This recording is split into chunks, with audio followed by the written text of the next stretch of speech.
구독자 여러분 안녕하세요. 암호화폐 시장의 호재를 전해주는 유튜버 레이워크입니다. 영상을 제작하는 현재 시간은 1월 8일 오전 9시입니다. 오늘은 지난 시간에 이어서 1월 둘째 주 암호화폐 시장의 일정에 대해서 알아볼까 합니다.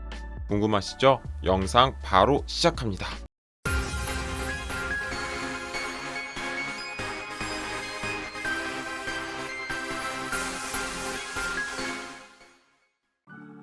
지난 영상에서는 1월 둘째 주 암호화폐 시장의 주요 일정과 호재를 업로드했습니다.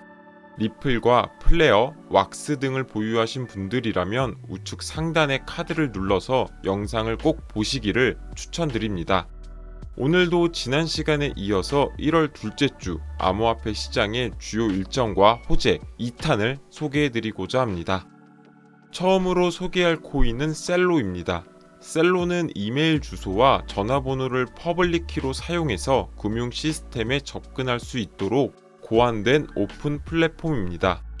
셀로는 현금 이체와 P2P 대출, 디지털 자산 지갑의 앱 생태계 구축을 목표로 하고 있습니다.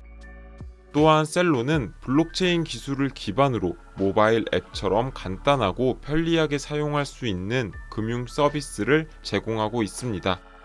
셀로 코인은 플랫폼 내에서 네트워크 거래 수수료를 지불하고 온체인 거버넌스에 참여하는 데 사용되고 있습니다. 셀로가 한국 시간으로 1월 13일 자정에 셀로 거버넌스 콜을 진행합니다. 거버넌스 콜은 일종의 화상 토론이라고 이해하시면 좋을 것 같습니다. 셀로의 거버넌스 콜은 최대 60분간 진행이 되고 토론의 주제는 자유입니다. 셀로의 컨퍼런스 콜은 매달 2회 정도 진행이 되고 있는 행사입니다. 12월에는 8일에 진행이 되었고 당시의 셀로 다오에 대한 질문들이 대부분이었습니다. 이번에는 깃허브를 통해서 사전 토론 주제를 취합받고 있다고 합니다. 거버넌스 콜에서 토론하고 싶은 주제는 깃허브란에 댓글을 달아주시면 되고 참여하셔서 셀로의 정보도 함께 얻어가시길 바라겠습니다. 다음으로 소개할 코인은 스테픈입니다. 스테픈은 소셜 네트워크와 피트니스 분야를 결합한 웹3 라이프스타일 앱으로 iOS 앱스토어와 구글 플레이 스토어에서 이용이 가능한 모바일 어플리케이션입니다. 스테픈 사용자들은 NFT를 구매하고 현실 세계에서 이동을 통해 GST 코인을 보상으로 지급받을 수가 있습니다. 획득한 GST는 NFT의 레벨을 올리거나 합성하는 데 사용할 수 있습니다. 스테픈 코인인 GMT는 스테픈의 거버넌스의 역할과 스테픈 내에서 아이템을 업그레이드 하는 데에 사용이 됩니다. 스테픈이 한국 시간으로 1월 14일 저녁 10시 30분에 영국에서 미덥을 진행합니다. 영국의 버밍엄에서 진행이 되고 미덥 참가 비용은 무료입니다. 스테픈이 미덥을 14일에 진행하는 이유는 가장 우울한 날로 꼽히는 블루 먼데이를 맞이하기 전 토요일이기 때문이라고 밝혔습니다. 행사는 총 2시간 30분 동안 진행이 되고 스테픈 회원들과 토론하고 함께 걸을 예정이고 참여한 사람들에게는 NFT를 추가로 지급한다고 합니다. 이번 행사를 통해서 스테픈의 호재성 소식들이 전해졌으면 하는 바람입니다. 또한 이번 행사를 통해서 최근에 하락한 스테픈의 시세 반등에 긍정적 영향을 미쳤으면 하는 바람입니다. 다음으로 소개할 코인은 에르고입니다.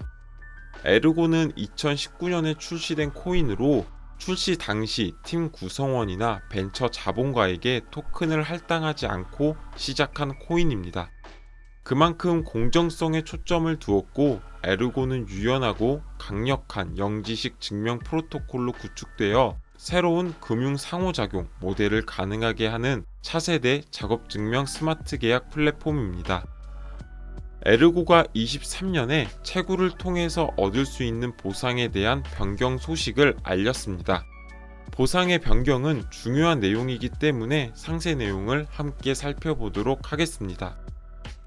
재단 측이 밝힌 주요 변경점 중 가장 중요하게 봐야 할 부분은 바로 블록당 보상의 감소입니다.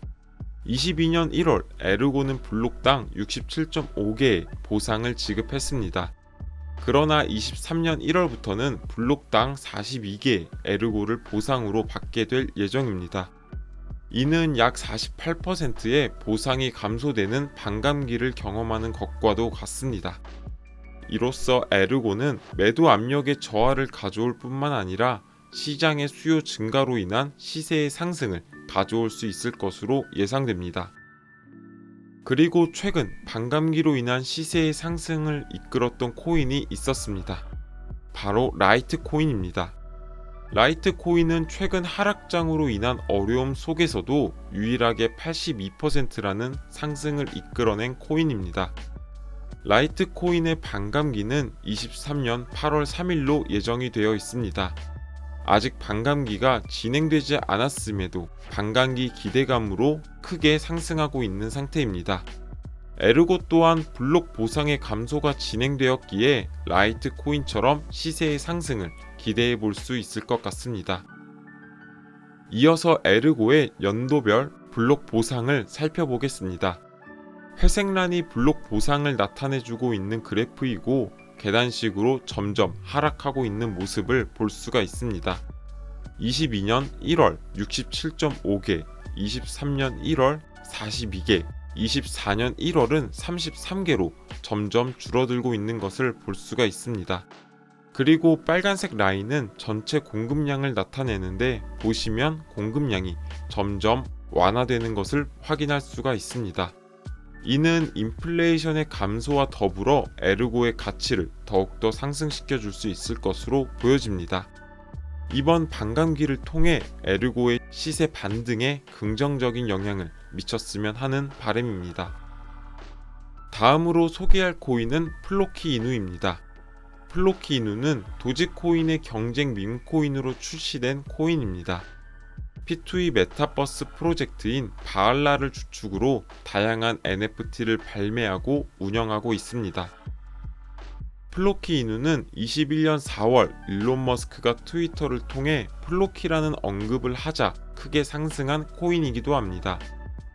일론 머스크의 언급으로 주목을 받으면서 OKX, 후오비, 바이비트 등 다양한 거래소에 상장이 된 상태입니다. 또한 최근 일론 머스크의 트위터 인수에 따른 도지코인 상승의 수혜 코인이기도 합니다. 플로키 이누가 한국 시간으로 1월 10일 자정에 텔레그램을 통해 AMA를 진행한다고 합니다. 이번 AMA에서는 플로키에 관련된 모든 것에 대해 논의하기 위해 핵심 멤버가 참여한다고 합니다. 그림을 자세히 확대해보면 당신의 새해 목적은 무엇인가요? 라는 메신저 문구가 나와 있고 그 옆에 바알라 컵이 놓여 있습니다. 아마도 이번 AMA에서는 바알라와 관련된 새로운 정보가 공개되지 않을까 합니다. 이 밖에도 질문을 댓글로 남겨주시면 이벤트 대상에 선정도 된다고 하니 플로키 이누를 보유하신 분들은 질문과 함께 AMA 참여해 보시길 바라겠습니다. 일론 머스크의 이유 없는 플로키 홍보와 더불어 런던의 대중교통에서도 홍보를 진행하고 있는 플로키 재단입니다. 또한 최근 체인링크뿐만 아니라 다양한 기업과의 파트너십을 체결하며 성장을 하고 있는 코인이기도 합니다. 과거 도지코인과 시바이누 코인이 현재의 가격에 도달할 만큼 크게 상승할 것을 예상하지 못했던 것처럼 플로키 이누 코인도 관심을 가지고 지켜봐야 할 코인이라고 생각합니다. 다음으로 소개할 코인은 펀디엑스입니다. 펀디엑스는 다양한 소매업체에게 디지털 자산 결제 및 거래 포스기인 엑스포스를 보급하고 있습니다. 사용자들이 디지털 자산을 통해 제품을 구매, 판매할 수 있도록 하는 P2P 페이먼트 시스템을 운영하는 프로젝트입니다. 또한 비접촉식 신용카드와 흡사한 펀디엑스 패스카드를 발행해서 이용자들이 해당 카드로 암호화폐를 보다 손쉽고 편하게 충전할 수 있고 사용할 수 있습니다. 여기서 펀디엑스 코인은 엑스포스의 결제 및 인센티브의 용도로 사용되고 있습니다. 펀디엑스가 한국 시간으로 1월 13일 새벽 6시에 AMA를 진행합니다. 이번 AMA의 주된 내용은 22년 4분기의 주요 성과와 현황에 대한 내용과 23년의 로드맵에 대한 소개입니다. 이번 AMA는 줌을 통한 화상회의로 진행이 되고 참여를 위해서는 사전 회의 등록을 진행하셔야 합니다. 지난 영상에서 펀디엑스의 로드맵에 대해서는 상세히 설명을 해드렸기에 우측 상단의 카드를 통해서 보시기를 추천드립니다. 로드맵에 대한 상세 내용을 확인해 보시고 회의도 참석하셔서 펀디엑스의 유용한 정보들 얻어가시길 바라겠습니다. 다음으로 소개할 코인은 업비트와 빗썸에 상장이 되어 있는 베이직 코인입니다. 베이직은 디지털 자산 금융 플랫폼으로서 대출자와 차입자가 디지털 자산을 효율적으로 관리할 수 있도록 지원하고 있습니다. 플랫폼 내에서 정기예금, 레버리지, 가상자산 자유적립식 예금 등의 서비스를 제공하고 있습니다. 담보대출 서비스를 사용하는 사용자에게 인센티브를 제공하는 베이직은 가상자산 기반의 금융 시스템 결점을 해결하기 위해 구축이 되었습니다. 베이직 토큰은 플랫폼 내에서 스테이킹 혹은 대출을 위한 담보 용도로 사용이 됩니다. 베이직이 22년 4분기 결성과 동시에 23년 신규 로드맵을 공개했습니다. 22년 4분기 결산의 내용부터 살펴보면 로드맵 준수 현황에 대해서 소개하고 있습니다. 총 5개의 항목 중 4개 항목이 미달성 상태이고 그 중에서도 1개 항목만 달성을 완료한 상태입니다. 현물과 선물 옵션 거래를 위한 솔루션 개발은 달성을 했지만 웹과 앱 리뉴얼 등과 같이 간단히 할 수 있는 것들조차도 미달성 상태로 남긴 것이 아쉬움이 많이 남는 것 같습니다. 그리고 23년 로드맵을 살펴보면 주된 내용은 프로젝트의 리브랜딩이 될 것으로 보여집니다. 베이직에서도 리브랜딩을 통한 유틸리티 확장을 진행할 것으로 보여지고 23년의 주된 액션 아이템으로 자리 잡을 것 같습니다. 최근에 진행되었던 리브랜딩의 사례를 살펴보면 업비트의 에브리피디아가 있었습니다. 에브리피디아에서 IQ로 리브랜딩이 되던 날 하루 만에 278%라는 큰 상승을 이끌어냈습니다. 이 밖에도 비트코인 ABC가 리브랜딩한 이캐시도 상장 전후로 300%가 넘는 큰 상승이 있었던 만큼 베이직도 큰 상승으로 이어질 수 있을지 지켜봐야 할 것 같습니다. 다음으로 소개할 코인은 업비트와 빗썸에 상장이 되어 있는 퀴즈톡입니다. 퀴즈톡은 탈중앙화 지식공유 플랫폼을 운영하는 프로젝트로서 퀴즈톡 플랫폼 내에서 유저들은 다양한 형태의 퀴즈를 통해 지식과 정보를 습득할 수 있습니다. 플랫폼을 통해 사용자들은 퀴즈를 직접 만들거나 풀 수가 있고 그 대가로 퀴즈톡 코인을 획득할 수 있습니다. 퀴즈톡 토큰은 플랫폼 내에서 퀴즈 작성자, 정답자, 큐레이터에게 인센티브로 제공이 됩니다. 퀴즈톡 운영사가 사명을 큐버스랩으로 변경했습니다. 이번 사명 변경의 이유는 크게 2가지입니다. 첫 번째는 사명 변경을 기점으로 메타버스의 활용을 본격화한다는 내용이고, 두 번째는 퀴즈톡 생태계 지속적인 확장과 웹3 기반의 서비스로 진화하겠다라는 내용이 포함되어 있습니다. 사명의 변경이 앞선 베이직과 IQ의 리브랜딩처럼 호재로 작용되진 않습니다. 하지만 퀴즈톡의 경우 현재 시총이 69억으로 굉장히 작기에 세력들이 충분히 조작이 가능한 코인입니다.